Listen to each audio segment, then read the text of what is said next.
6 نومبر کا وہ عظیم سانحے کا دن ہے کہ جس دن ہندوستان کی درندہ غاصب اور ظالم فوج نے مقبوضہ کشمیر کے اندر 6 لاکھ کشمیریوں کو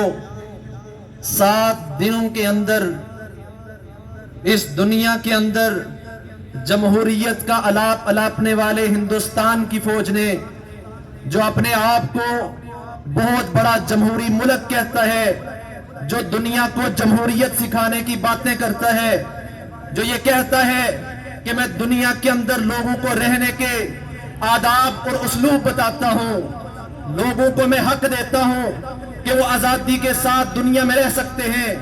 جمہوریت کے اندر ہر شخص کو یہ حق حاصل ہوتا ہے کہ وہ جیسے رہنا چاہے، جو بات کرنا چاہے، جیسی تبلیغ کرنا چاہے وہ کر سکتا ہے۔ لیکن اسی ہندوستان کی ظالم فوج نے، درندہ صفت فوج نے، اسی 6 نومبر کے دن 1947 کو ان ہندوستان کے اندر رہنے والے مقبوضہ کشمیر کے جموں کے مسلمانوں کو ایک دھوکے کے ساتھ، ایک غدر کے ساتھ ان کو یہ کہہ کے کہ آؤ ہم آپ کو پاکستان بھیجیں گے، پولیس لائن کے اندر بلا کے وہاں پر جمع کر کے ان مسلمانوں کو 35 کے قریب گاڑیوں اور ٹرکوں کے اندر بٹھا کر سامبا راسی کے اندر لا کر، ادھمپور کے جنگلات کے اندر لا کر ان مسلمانوں کو دھوکے کے ساتھ مشین گنوں کے ذریعے سے قتل کیا گیا۔ آج وہ جمہوریت کا نام لینے والا، انسانیت کا نام لینے والا وہ درندہ، اس کا وزیر اعظم اس وقت کا وہ بھی اس کے اندر شامل تھا، اس وقت کا وزیر دفاع وہ بھی اس قتل عام کے اندر شامل تھا، اس وقت کا وزیر داخلہ وہ بھی اس قتل عام کے اندر شامل تھا، اس وقت کا آرمی چیف وہ بھی مسلمانوں کے اس قتل عام کے اندر شامل تھا۔ ہندوستان کس منہ کے ساتھ بات کرتا ہے کہ میں جمہوری ملک ہوں، میں جمہوریت کے اندر حقوق دیتا ہوں؟ اللہ کی قسم، ہندوستان کی فوج وہ تو درندہ فوج ہے، ہندوستان کی حکومت وہ تو انسانیت کی ظالم فوج ہے، وہ حکومت مسلمانوں کے خلاف ہندوستان کی فوج کو تیار کرنے والی حکومت ہے۔ آج ہم دنیا کو یہ بتانا چاہتے ہیں کہ آج جو دوستی کا پیغام دیتے ہو، ہندوستان کے ساتھ مذاکرات کی بات کرتے ہو، آج ہندوستان کے ساتھ کوئی مذاکرات نہیں،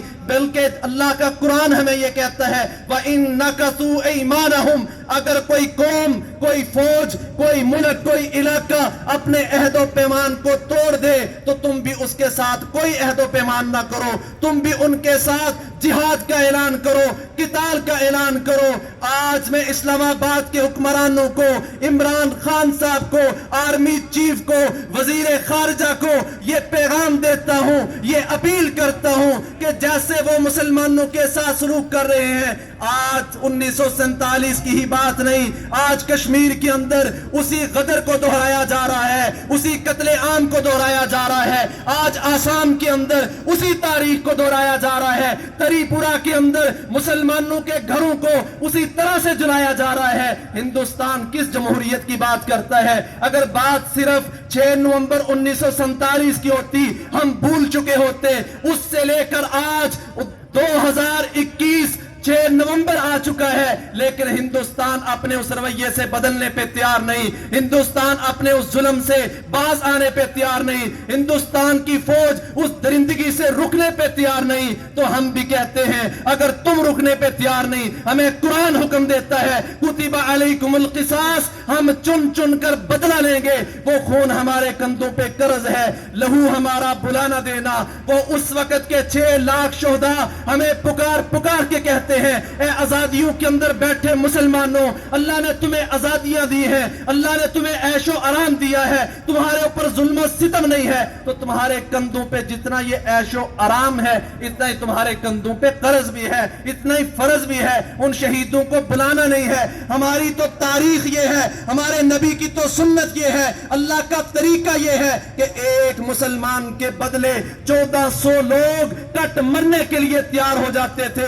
رسول اللہ صلی اللہ علیہ وسلم نے بیعت رضوان کے موقع پہ کہا تھا بایعنا علی الموت، کہ میں بھی عثمان کا ہاتھ یہ سمجھ کر عثمان کے بدلے کے لیے، صحابہ نے کہا تھا ہم اللہ کے نبی صلی اللہ علیہ وسلم کے ساتھ موت کے اوپر بیعت کر رہے ہیں، جب تک عثمان کا بدلہ نہیں لے لیں گے، قصاص نہیں لے لیں گے، اس وقت تک ہم واپس نہیں جائیں گے۔ ہم بھی آج اس چوک کے اندر، مقبول شہید چوک کے اندر، یہ بھی تاریخ کا ایک اہم ترین ستارہ تھا جس نے اسی آزادی کے لیے، اسی تاریخ کے لیے، اسی تحریک کے لیے جان قربان کی تھی۔ آج انہی کے نقش قدم پہ چلتے ہوئے، ان شہداء کے نقش قدم پہ چلتے ہوئے، اسی تاریخ کو دہراتے ہوئے آج اس چوک کے اندر ہم یہ اعلان کرتے ہیں انشاءاللہ